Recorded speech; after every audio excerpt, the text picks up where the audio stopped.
On va étudier dans ce cours la structure de l'hémoglobine et celle de la myoglobine.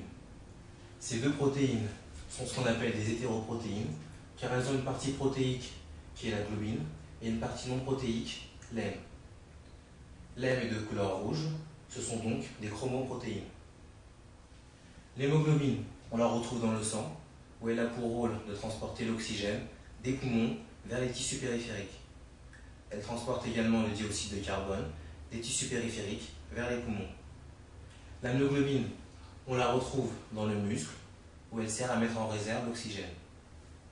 L'oxygène se fixe à ces deux protéines de manière réversible. On va maintenant voir la structure de l'hème. L'hème, c'est ce qu'on appelle une protoporphyrine. C'est une molécule avec 4 cycles qu'on appelle une molécule tétrapyrrolique, 4 cycles pyrrole. Sur chaque cycle, on remarque qu'il y a différents substituants, 4 radicaux méthyl, 2 radicaux vinyl et 2 radicaux propionate. En ce qui concerne la l'hème, c'est une protoporphyrine 9, car différentes positions sont possibles des substituants sur l'hème, mais une seule existe dans in vivo.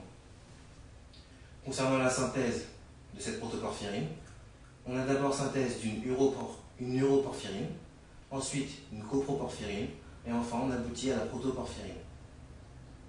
Au centre de l'hème va se fixer un atome de fer à l'état ferreux Fe2+. L'hémoglobine et la myoglobine sont donc des métalloporphyrines.